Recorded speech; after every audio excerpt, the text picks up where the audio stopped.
My parents sent a group text saying, "We think it's best you take a step back for now." My aunt reacted with a thumbs up. I replied, "Understood. I'll honor that and step back from the family fund as well." That night, I shut down my contributions. By 2:15 a.m., my phone was buzzing, 89 missed calls by dawn. My dad left a message, "What happened?" "The bank just flagged everything." I answered, "I'm simply respecting your wish." That was before they discovered everything else I still had.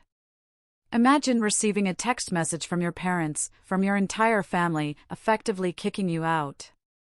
And then, instead of crumbling, you send one simple, calm reply that makes their entire empire implode overnight. I'm Heather, and that's exactly what happened when I was 32. They told me to step away from the family business, so I quietly stepped away from the $4.2 million I'd contributed to their family fund. 89 missed calls by sunrise. My father's panicked voicemail. They had no idea the earthquake I'd just unleashed. The Millers weren't just some family from Boston. Oh no. We were the Millers, a name that carried serious weight in New England's financial circles. Our family business, Miller Financial Advisors, had been around for 3 generations, built from nothing by my grandfather during the post-war boom. I grew up watching my father, Robert Miller, expand that legacy. Our 5-bedroom colonial in Brookline was a monument to success: expensive art, imported furniture, and framed photos of my parents rubbing shoulders with politicians and celebrities. My mother, Diana, was the picture-perfect corporate wife, hosting lavish dinner parties where deals worth millions were sealed over her famous apple pie. From an early age, I showed an aptitude for numbers that, frankly, surprised everyone. While my cousins were playing with toys, I was absolutely fascinated by the stock reports my father would leave around the house. By age 10, I was already asking sophisticated questions about market trends that sometimes even he couldn't answer. This created an uncomfortable dynamic, a subtle friction, that would follow me straight into adulthood. Despite graduating top of my class from Wharton, with a double major in finance and economics, mind you, my family still saw me as the little girl who needed guidance. When I joined Miller Financial at 24, my father actually placed me under the supervision of my cousin Jake, who had barely scraped through his business classes at a state college. "You need to understand how we do things in the real world," my father explained, patting my shoulder with that condescending tone. "Jake's been here longer." Jake had been there exactly 7 months longer. Can you believe it? But I worked. Over the next 8 years, I quietly became the firm's most valuable asset. My investment strategies consistently outperformed market averages by 7 to 9% when the industry standard was celebrating, maybe, 2% gains. Clients specifically requested me, though my father would routinely take credit for my team's performance in board meetings. Then there was the family fund. It was this separate entity from the business, a $12 million pool that family members contributed to, and then used for everything from new business ventures to vacation homes. My personal contribution had grown to $4.2 million over the years, nearly 35% of the total. What no one in my family knew, not a single soul, was that I had been building my own separate investment portfolio since college. While they were vacationing in the Hamptons each summer, I was taking meetings with startup founders and angel investors. While they were buying luxury cars, I was quietly buying minority stakes in emerging technology companies. Last Thanksgiving, my Uncle William made a toast to the Miller family business, where we all pull our weight and share the rewards equally. Everyone cheered, despite the fact that my division had generated 62% of the company's profits that quarter. 62%, I just smiled and raised my glass, all while making a mental note to accelerate my exit strategy. Family meetings were a monthly tradition, held in the mahogany-paneled conference room of our downtown office. I would present detailed analyses and growth projections, only to have my Uncle Richard interrupt with statements like, "That's all very technical, but what does your father think?" My mother would often pull me aside afterwards with well-meaning, but utterly infantilizing, advice. "Honey, men don't like women who sound too smart. You need to let your father and uncles feel important." My Aunt Patricia, my father's sister, and the very same person who'd later give a thumbs up to my exclusion, had never worked a day in the business, but she sat on the board and received the same profit share as those of us working 60-hour weeks. She had this uncanny talent for taking credit for others' ideas, especially mine. Remember when Heather mentioned international markets? She once announced at a meeting, just 3 weeks after I had presented a detailed European expansion plan that had been tabled for further consideration. It was infuriating. My cousin Amanda was the only family member who seemed to recognize what was happening. Over lunch one day, she confided, "They did the same thing to me, but worse, because I don't have your financial skills to make them money. They just want me to marry someone useful to the business." Despite all this, I remained loyal. I believed that eventually, my contributions would be recognized and respected. I continued pouring my talents into growing the family wealth, all while quietly building my own safety net. By my 32nd birthday, my personal investments had quietly grown to $17 million. A fact I kept completely to myself. I bought a beautiful brownstone in Back Bay under an LLC rather than my name, and renovated the home office with state-of-the-art technology. I hired a small, loyal team who worked directly for me, separate from the family business, all under strict NDAs. I even secured patents for several financial algorithms I developed during my weekend hobby time. I never flaunted my success.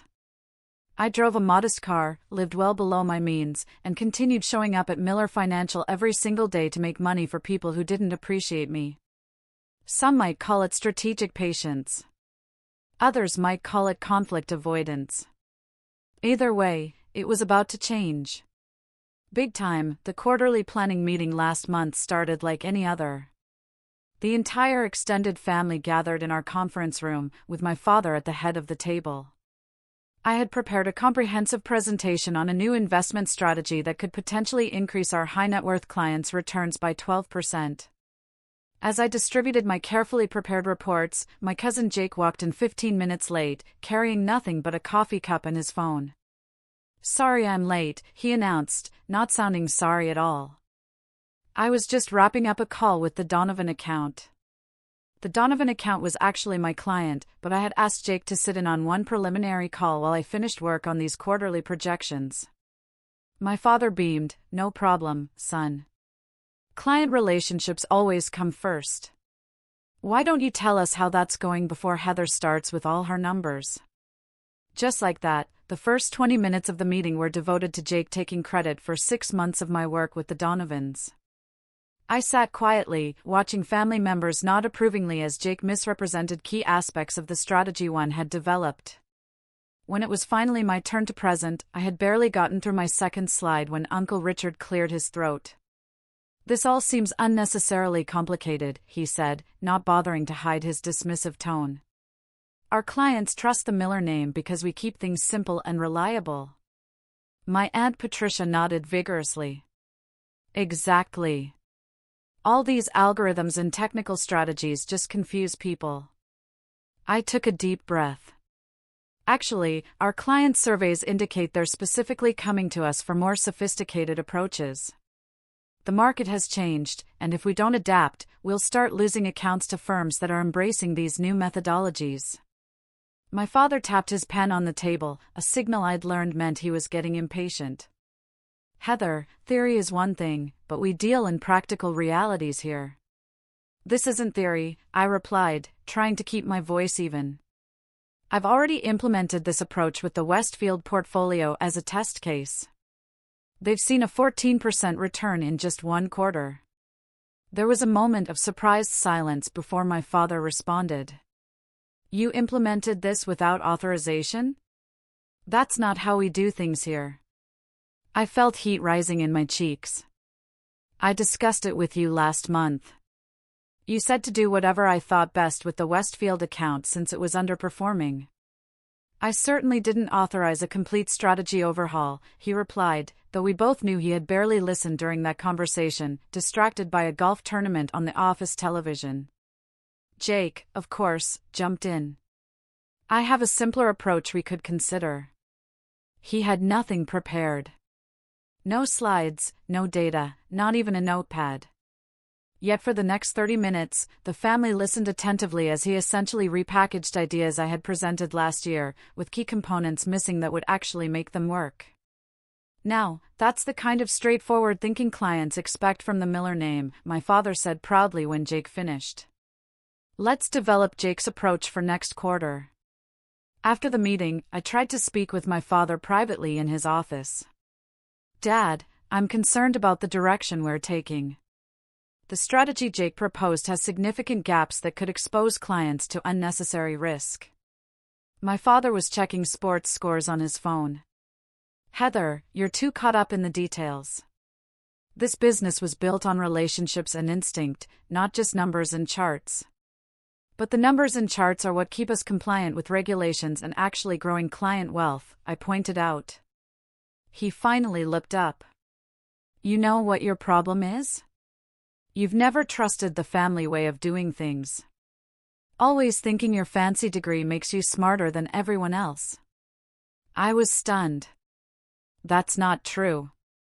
I've dedicated my entire career to this family business. And we appreciate that, sweetheart. But sometimes you need to remember that you're still learning how things work in the real world. I was 32 years old, managing over $300 million in client assets with a track record that had helped double the firm's value in 8 years.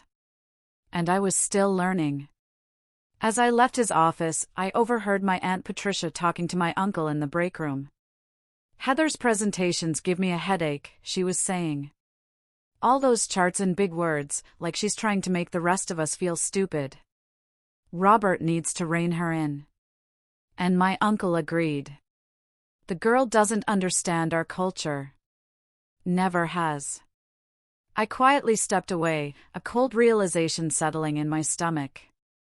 I went back to my office and closed the door, sitting in silence as I processed what I'd just heard. For the first time, I allowed myself to accept what part of me had always known: I would never be fully respected in my family business, no matter what I contributed.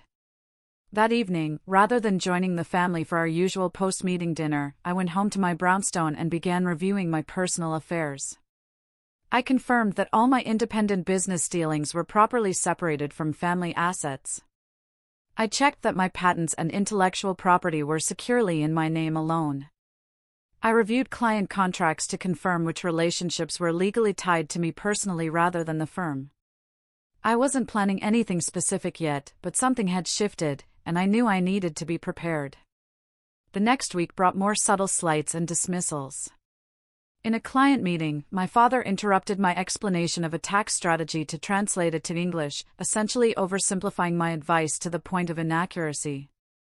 At a staff training session, Jake presented one of my risk assessment models as his own creation. My aunt accidentally left me off the email chain for an important family business discussion.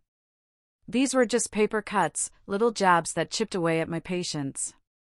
Then came the final straw. I arrived early at the office on Tuesday to prepare for a meeting with our largest client, only to find the meeting had been moved up and was already in progress. Through the glass walls of the conference room, I could see my father, Jake, and 2 other family members sitting with clients I had worked with for years. I stood frozen in the hallway, watching as they showed the client's presentation slides I had created. As the client nodded approvingly, my father and Jake exchanged congratulatory glances. Later that day, I discovered they had also scheduled a strategic planning retreat for the following weekend at my uncle's lake house. Everyone in the family leadership team was invited, except me. That night, I sat in my home office until late, staring at my computer screen, but not really seeing it. Years of memories cycled through my mind, all the times my ideas had been dismissed, only to be celebrated when presented by someone else. All the extra hours I'd worked to prove my worth. All the growth I'd created for a family that would never see me as an equal. Enough, I whispered to the empty room. Whatever happened next, I knew I was done being undervalued and overlooked. 3 days later, on Friday afternoon, my phone buzzed with a notification from our family WhatsApp group. My father had created this group 2 years ago as a more efficient way to communicate about business matters, though it had mostly become a place for sharing golf scores and vacation photos. The message from my father read, "After considerable discussion among the senior family members, we think it would be best if Heather steps away from client management for now. We appreciate her background work, but recent feedback suggests clients respond better to our traditional approach. This isn't permanent, just a chance to realign with the Miller way of doing things." I stared at the screen, watching as responses started coming in. My Uncle Richard, completely agree. Smart move. Aunt Patricia, end on. Cousin Jake, happy to take over her accounts in the transition. My mother, we only want what's best for everyone. 2 other cousins added their own affirmative responses. No one objected. No one even asked what client feedback they were referring to, which was telling, since I managed our client satisfaction surveys and knew our numbers were excellent. I felt an odd sense of calm as I watched this unfold. After years of trying to prove my worth, after all the revenue I had generated, after all the growth I had created for them, this was what it came down to. A group text removing me from my role without even the courtesy of a conversation. I waited exactly 17 minutes before responding, during which time several more supportive messages appeared from various family members, including some who had previously claimed to be on my side during office disagreements. Finally, I typed, "Understood. I'll respect that decision and step away from the family fund, too. Wishing everyone continued success." Short, professional, and containing a bombshell they didn't yet understand. I put my phone on silent and placed it face down on my desk. Then I opened my laptop and logged into the banking portal for our family fund. As a major contributor and one of the fund administrators, I had full access to the account. The process was surprisingly simple. A few clicks to initiate the withdrawal of my entire contribution, for $0.2 million, plus the accurate portion of growth attributable to my investments within the fund, which added another $1.7 million. The system asked if I was sure. I then sent a formal email to our family attorney documenting my withdrawal from the fund, citing the section of our family agreement that allowed major contributors to exit with proper notice. I blind copied myself on a separate email account for records. The family fund had always operated with a liquidity requirement, keeping at least 50% of assets in easily accessible accounts to allow for quick deployment when opportunities arose. This meant that my withdrawal wouldn't bounce due to insufficient liquid assets, but it would immediately and dramatically alter the fund's structure and capacity. Our banking alerts were set to notify all administrators of any transaction over $50,000. I was counting on the fact that most family members, enjoying their Friday evening, wouldn't check those notifications until much later. With that done, I sent another email to my private team, informing them of upcoming changes and setting a meeting for Monday morning. I then went to my home safe and retrieved all the key documents I had carefully organized over the years: copies of patents, client contracts with my personal service clauses, documentation of my independent business entities, and evidence of which investment strategies were legally mine rather than the firm's. I made myself a cup of tea and sat in my living room, looking out at the Boston skyline as dusk settled over the city. Part of me felt a twinge of sadness at the bridge I was burning. These were, after all, the people I had grown up with, worked alongside, and tried to please for my entire life. But a stronger part of me felt something else: liberation. The constant need to prove myself, to swallow slights, to watch less qualified people take credit for my work. It was over. Whatever happened next, I would no longer be the overlooked daughter trying to earn a seat at a table that had been designed to exclude me. My phone started buzzing around 7:03 p.m. I glanced at it once to see several WhatsApp notifications and texts from various family members, but I didn't read them. Instead, I turned on a movie I'd been wanting to watch, ordered my favorite takeout, and gave myself permission to enjoy my Friday evening. At exactly 10:47 p.m., my phone rang with my father's specific ringtone. I let it go to voicemail. He called again immediately. And again. On the fourth call, I turned my phone off completely. I slept surprisingly well that night. When I turned my phone back on at 7 a.m. Saturday morning, I had to wait several minutes for all the notifications to finish loading. 64 missed calls. 127 text messages. 43 WhatsApp messages. 17 voicemails. I made myself coffee before listening to any of them. The first voicemail, from 10:48 p.m., came from my dad. Heather, it's Dad. Call me immediately about this fund transfer. There must be some mistake. The second, from 11:10 p.m., Heather, this is completely unacceptable. Whatever point you're trying to make, this isn't the way. Call me back now. The messages grew increasingly urgent through the night. By the 2:15 a.m. voicemail, my father's voice had lost its anger and held naked panic. What happened? The bank has flagged everything. The fund is completely frozen due to suspicious activity. You need to call me back right now. The most recent one, from 6:30 a.m., was different. My father's voice was quieter, with a tone I'd rarely heard from him, uncertainty. Heather, I don't understand what's happening. Whatever we did to upset you, this seems extreme. The entire family fund is locked down. The bank needs your verification to unfreeze the account since you initiated the transaction. Please call me back.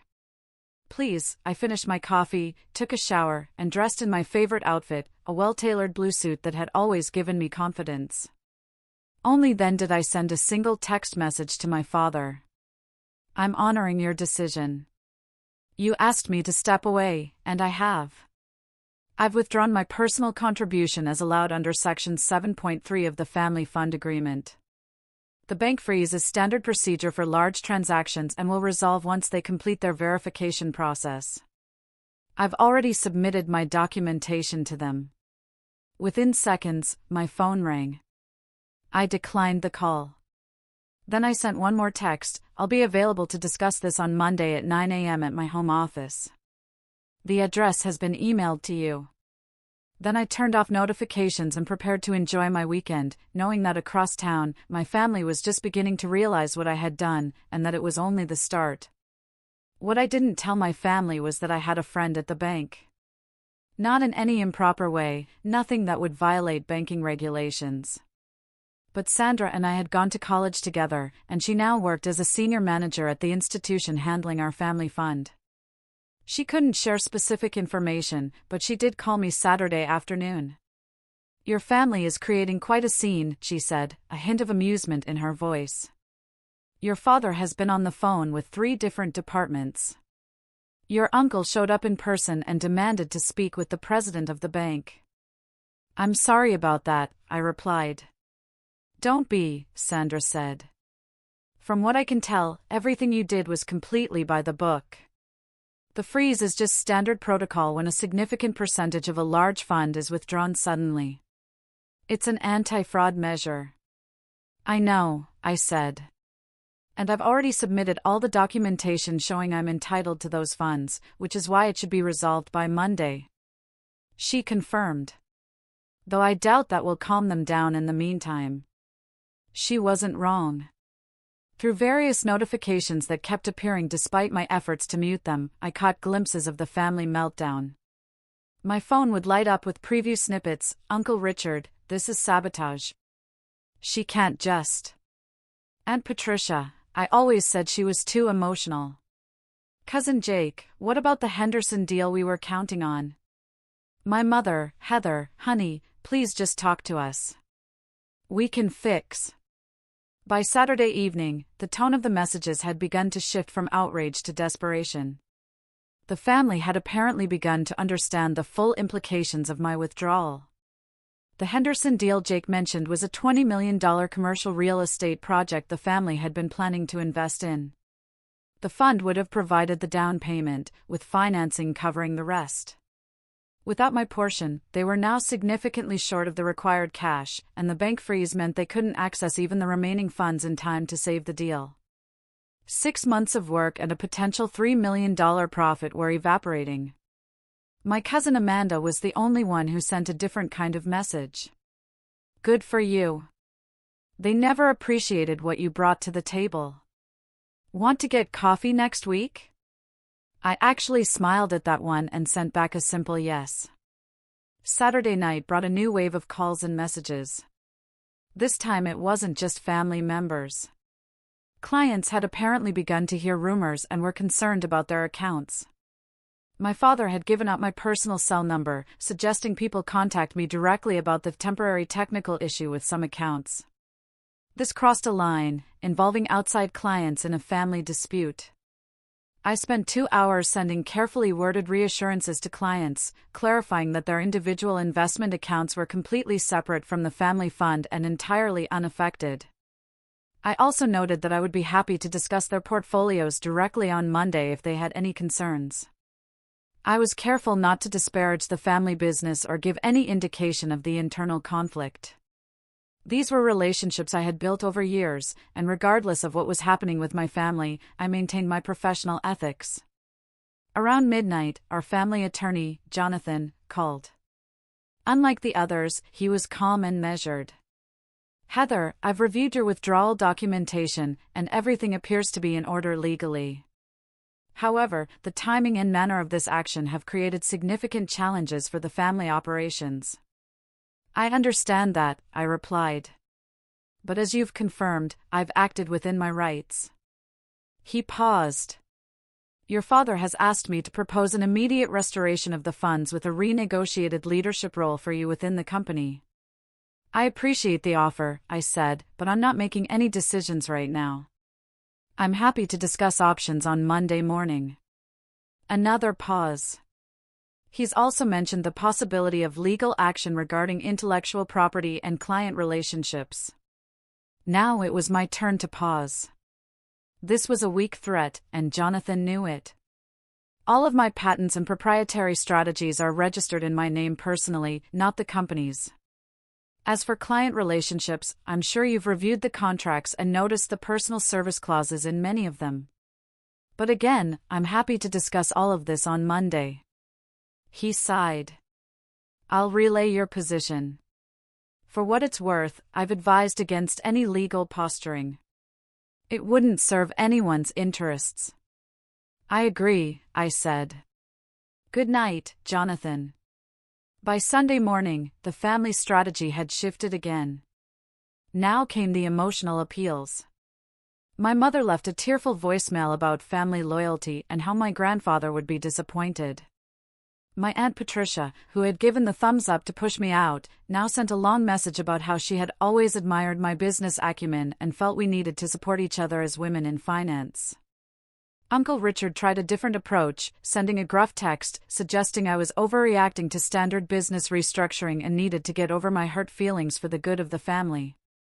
I prepared for Monday's meeting, meticulously organizing all my documentation and planning my talking points.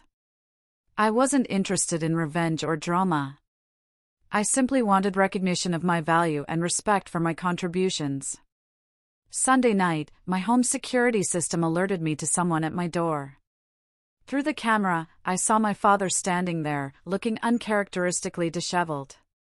His normally perfectly pressed shirt was wrinkled, and he seemed to have aged years in 2 days.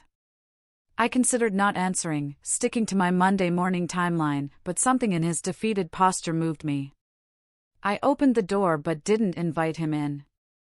"Heather," he said, his voice raw. "The Henderson deal falls through tomorrow at 9 a.m. if we don't have the funds. It's $3 million down the drain." I looked at him steadily. "That sounds like a business problem that needs a business solution." "What does that mean?" he asked. "It means I'm willing to help if we're talking business, not family emotions. 9 a.m. tomorrow at my home office as arranged. Bring whoever you want from the family leadership." He looked like he wanted to say more, to push for an immediate resolution, but something in my expression must have told him it would be useless. 9 a.m., he confirmed, then turned and walked back to his car. I closed the door and leaned against it, taking a deep breath. For perhaps the first time in my professional life, my father had come to me in need, rather than the other way around. Tomorrow would be a new kind of family meeting, one where I set the terms. I slept fitfully that night, waking several times to check the security system. Part of me worried that more family members might show up, but the house remained quiet. By 6 a.m., I was up and preparing. I set up my dining room as a conference space with copies of relevant documents at each seat. I made coffee and arranged a tray of pastries, a professional touch that also gave me something normal to focus on. At 8:30, my security system alerted me again. They were early. Through the camera, I saw not just my father, but also Uncle Richard, Aunt Patricia, Cousin Jake, and our attorney, Jonathan. The family had brought their full leadership contingent. Good. I was ready for all of them. At precisely 8:59, I opened my front door. My father stood at the front of the group, with the others arranged behind him like some sort of family business army. Their expressions ranged from my father's tense determination to Jake's poorly concealed hostility to Aunt Patricia's sudden attempt at warmth. "Come in," I said, simply stepping aside. They filed into my home, some of them looking around with obvious surprise at my tastefully appointed brownstone. I had never invited family to my personal space before, and I could see them reassessing things as they noted the original artwork and high-end furnishings. "The dining room is set up for our meeting," I directed, leading them through the hallway. As they took seats around my table, I remained standing at the head, a position my father typically occupied in family meetings. He noticed this immediately but said nothing as he took a chair to my right. "Coffee?" I offered, maintaining a professional demeanor. A few mumbled acceptances, and I calmly poured cups before taking my place at the head of the table. The silence stretched for a moment before my father cleared his throat. "Heather, we're here to resolve this situation quickly. The Henderson deal." I raised my hand, cutting him off, a gesture he had used countless times on me. "Before we discuss any specific deals, we need to address the larger situation. I've withdrawn my contribution from the family fund, as is my right. The bank has confirmed the transaction is proper, and the freeze should be lifted by noon today." "This is ridiculous!" Uncle Richard burst out. "You're holding the family hostage over what? A bruised ego? Because we suggested you take a different role?" I turned to him with a calm I didn't entirely feel. "This isn't about ego, Uncle Richard. This is about value and respect. For 8 years, I've generated consistent returns above market average. My division has brought in 62% of company profits. My client satisfaction ratings are the highest in the firm. Yet, I was removed from client management via group text without discussion, based on claimed feedback that doesn't exist. We were going to discuss it in detail at the retreat." Aunt Patricia interjected, her voice suddenly sweet. "The retreat I wasn't invited to," I pointed out. "That was an oversight," my father said quickly. Jake snorted. "Come on, Heather. You're making a mountain out of a molehill. So, you got your feelings hurt. Did you have to blow up a major deal over it?"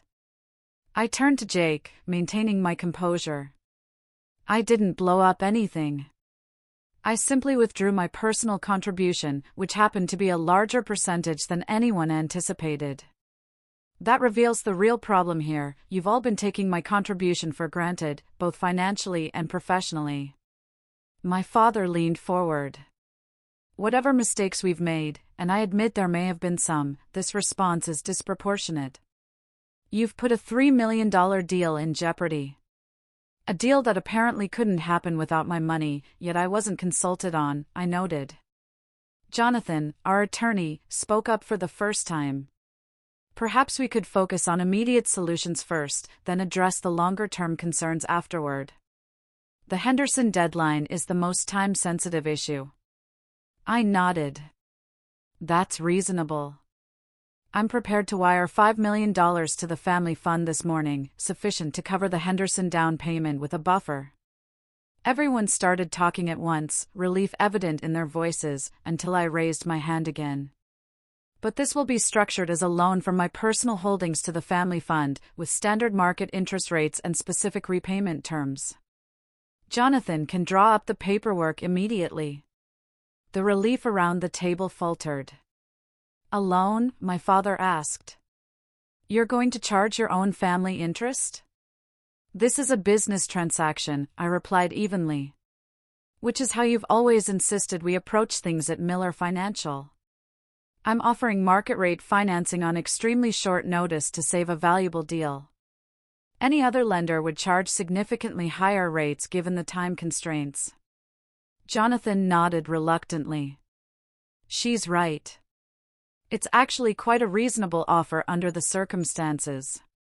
My uncle's face had turned an alarming shade of red. This is extortion. No, I corrected. This is negotiation. The alternative is to let the Henderson deal fall through, which serves no one's interests. My father studied me for a long moment. I could see the calculations happening behind his eyes, weighing pride against practicality, emotion against business. Fine, he finally said. Jonathan, draw up the loan agreement. But Heather, after this, we expect you to return to your role at the company and reinvest in the family fund. We can discuss a more appropriate leadership position for you. I shook my head. That's not on the table today. The loan for the Henderson deal is a separate matter. My future involvement with Miller Financial and the family fund will require a completely new agreement. Aunt Patricia leaned toward me, her voice dropping to what she probably thought was a sympathetic tone. Heather, dear, I understand you're upset. We all say and do things in the heat of the moment, but we're family. Yes, we are, I agreed. And families should treat each other with respect. The group message asking me to step away made it clear how much my contributions are valued. That was poorly handled, my father admitted. I take responsibility for that, but surely we can move past a single communication mistake. It wasn't a mistake, I said quietly. It was a symptom of a pattern that's existed for years. My ideas are dismissed until someone else presents them. My achievements are attributed to team effort, while others are celebrated individually. My professional judgment is questioned despite consistent results.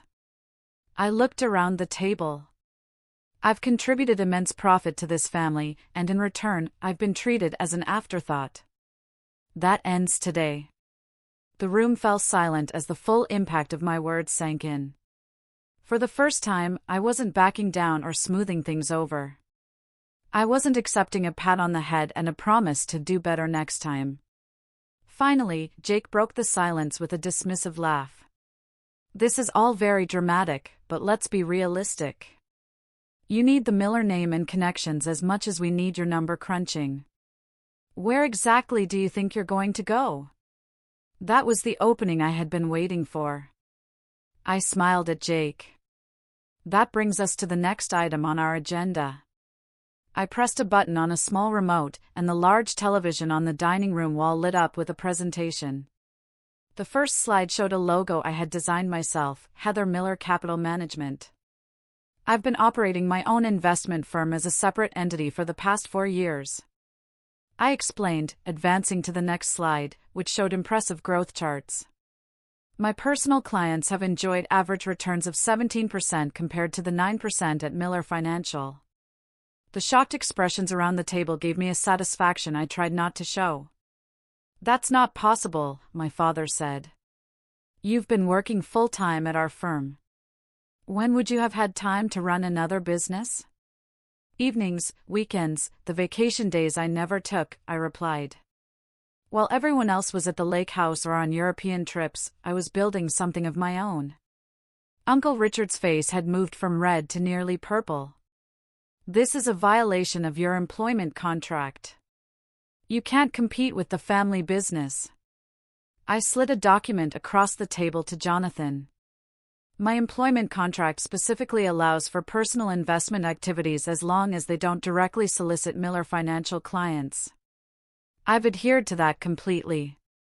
Jonathan skimmed the document and gave a reluctant nod. She's technically correct. The clause was intended to cover personal stock trading, but it's broadly worded. I advanced to the next slide, showing a list of patents. I also hold 7 patents for financial algorithms and trading systems. All registered to me personally, not Miller Financial. Those were developed while you worked for us, my father argued, though uncertainty had crept into his voice. They were developed on my own time, using my own resources, I corrected. I've maintained meticulous documentation to establish that the patents are legally mine. The next slide showed a client list of a modest but impressive collection of names, none of whom were current Miller Financial clients. I've built relationships with 27 high-net-worth clients, completely separate from our family business, I continued. Their combined assets under my management total just over $400 million. Jake let out a low whistle despite himself.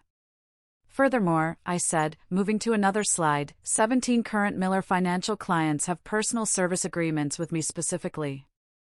I handed copies of these contracts to Jonathan. These agreements include clauses stating that if I leave the firm, they have the option to transfer their accounts to follow me. Jonathan reviewed the documents with growing concern. These are standard personal service provisions. Many high-end clients insist on them to ensure continuity with their preferred advisor. My father looked stricken. How many of our clients have these agreements? Clients representing approximately $230 million in assets, I replied evenly. The room fell silent again as everyone processed the implications. Not only had I built a successful separate business, but I could potentially take a significant portion of Miller Financial's client base with me if I left. When did you plan all this? My aunt asked, her false warmth completely gone now. I didn't plan it as a strategy against the family, I said honestly. I started building my separate business because I realized years ago that no matter what I contributed, I would never be fully respected at Miller Financial. It was self-preservation, not sabotage. I advanced to one final slide, showing a comparison between Miller Financial's performance and my own firm's results over the past 4 years. The difference was stark. I'm not sharing this to hurt anyone, I said, softening my tone slightly. I'm sharing it to demonstrate that I've earned the right to be taken seriously. I'm not asking for special treatment. I'm asking for the recognition my results deserve. My father stared at the screen, then back at me. For the first time in my professional life, I saw something new in his eyes, respect, tinged with regret. What do you want, Heather? He asked quietly. First, we complete the loan agreement for the Henderson deal to address the immediate need, I replied. Second, I take a 1-month leave of absence from Miller Financial to give everyone time to consider next steps. Third, we reconvene in 30 days to discuss either my return under new terms or my formal departure and the transition of my clients. I looked around the table. Those are my non-negotiable terms. Jonathan spoke up. From a legal perspective, these are reasonable requests given the circumstances. I would advise accepting them. Uncle Richard looked like he wanted to argue further, but my father raised a hand to silence him. A gesture I had seen countless times in family meetings, but never directed at one of them. Jonathan will draw up the loan agreement immediately and will formalize your leave of absence today. Jake started to protest, but my father cut him off. Enough, Jake. The situation has changed, and we need to adapt. As Jonathan began drafting the loan document on his laptop, an uncomfortable silence fell over the room. I could see various family members processing the new reality. A reality where I held significant power they hadn't known existed. Aunt Patricia, ever the political weather vane, was the first to adjust her approach. Heather, I've always said you were the most talented financial mind in the family. I look forward to seeing what role you might take when you return. The insincerity was almost comical, but I simply nodded politely. Within an hour, the loan agreement was finalized. I signed the document, and the transfer was initiated immediately. The Henderson deal would proceed, saving the family from an embarrassing and costly failure. As everyone prepared to leave, my father lingered behind. When we were alone, he looked around my home with new eyes, taking in the success I had built independently. I underestimated you, he said finally. I've been doing it your entire life, haven't I? I didn't answer directly. The family meeting in 30 days will be an opportunity for a fresh start, one way or another. He nodded, looking suddenly older and very tired. For what it's worth, I'm proud of you, even if I haven't shown it. Thank you, I said, and meant it. But I needed that recognition years ago, not after I forced your hand. He nodded again, accepting the truth of my words, then turned to leave. At the door, he paused. Your grandfather would have been impressed. He valued results and determination above everything else. After everyone left, I sat alone in my dining room, looking at the remnants of the meeting. Coffee cups, scattered papers, the lingering tension in the air. For years, I had imagined a confrontation where I finally stood up for myself. But the reality had been both more clinical and more emotional than I had anticipated. I wasn't naive enough to think one meeting had solved everything. The next 30 days would be a critical period of adjustment for everyone, myself included. But for the first time in my professional life, I had negotiated from a position of strength rather than hoping for recognition that never came. Whatever happened next, the dynamics had been permanently altered. I had finally claimed my own value, and no one, not even my father, could dismiss it any longer. The 30 days of my leave passed more quickly than I expected. I focused on my independent business, working with my small team to prepare for any outcome of the upcoming family meeting. If we needed to absorb transferred clients from Miller Financial, we had systems in place. If we were to create some new hybrid arrangement with the family business, we had proposals ready. I also took time for myself, hiking in the White Mountains on weekends, having dinners with non-family friends, and even dating a bit, something I had neglected while building my parallel career. There was a lightness to my days that had been missing for years. The weight of constantly seeking approval lifted from my shoulders. My cousin Amanda and I met for coffee several times. Away from the family dynamics, she shared her own frustrations and aspirations. She had an architectural degree she'd never been allowed to use, as the family had pushed her into the marketing department at Miller Financial. Watching you stand up to them gave me courage, she told me during one of our conversations. I've started interviewing with design firms. I haven't told anyone else yet. They'll try to talk you out of it, I warned. She smiled. I know. But I've seen what's possible now. I received occasional updates from Jonathan about the family business. The loan had saved the Henderson deal, which was proceeding smoothly. My father had implemented some of my proposed strategies with positive early results. Several family members had been making overtures through Jonathan, testing the waters for the upcoming meeting. When the day finally arrived, I chose a neutral location, a private room at an upscale Boston restaurant, rather than either my home or the family offices. I arrived early to ensure the setup was as I wanted, a round table rather than a rectangular one, eliminating the head position my father traditionally occupied. They arrived as a group again, but the energy was different. Gone was the confrontational stance from our last meeting. My father led with a subdued confidence. Uncle Richard seemed resigned rather than angry, and Aunt Patricia had abandoned her false warmth for careful neutrality. Jake looked uncomfortable but controlled, and Jonathan maintained his professional demeanor. Two new additions surprised me, my mother, who rarely attended business meetings, and my cousin Amanda. After everyone was seated and pleasantries exchanged, my father opened the discussion. Heather, over the past month, we've had time to consider the situation carefully. The family and the business have benefited from your contributions in ways we failed to fully recognize. We would like to propose a new arrangement that we believe acknowledges your value while preserving the family legacy we all care about. He nodded to Jonathan, who distributed folders to everyone at the table. We're proposing a restructuring of Miller Financial, my father continued, the creation of a new division, Miller Capital Management, with you as president and CEO. This division would have autonomy over investment strategies and client relationships, with its own profit-sharing structure separate from the traditional family pool. I opened the folder and reviewed the proposal as he spoke. The terms were surprisingly favorable, a significant ownership stake, decision-making authority, and compensation tied directly to performance. Additionally, my father said, we're proposing changes to the family fund structure. Each contributor would have proportional voting rights based on their investment, rather than the current system where all family members have equal say regardless of contribution. This was a major concession, a direct acknowledgement of the power imbalance that had existed. What about my existing independent business? I asked. We're proposing a merger, Jonathan explained. Your clients and patents would be incorporated into the new division, with specific protections for your intellectual property rights. All client service agreements would remain intact, with you as the primary advisor.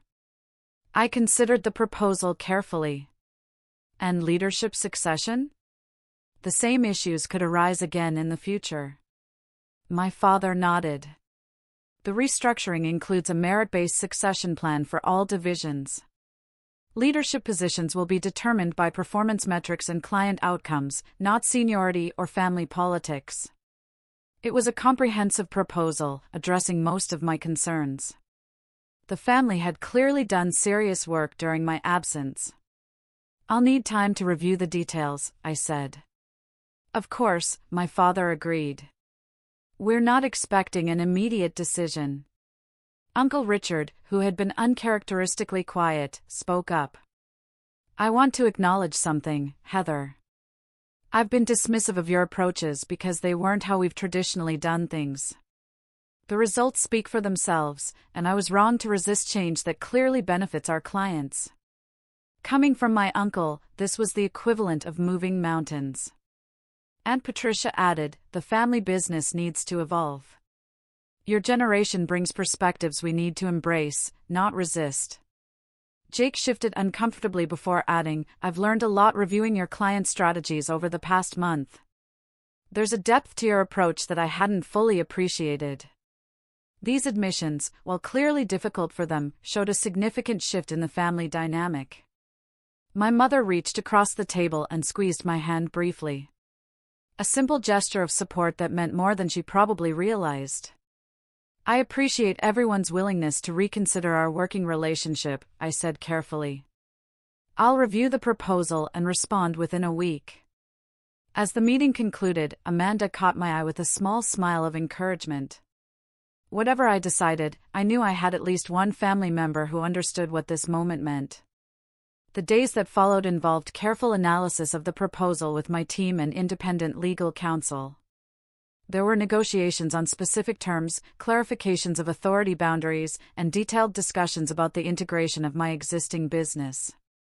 In the end, I accepted a modified version of the family's proposal. The new division was established, my independent business was merged in, and I took on a leadership role that reflected my contributions. My personal investments returned to the family fund, but under the new voting structure that ensured my voice would be proportional to my contribution. The transition wasn't perfect.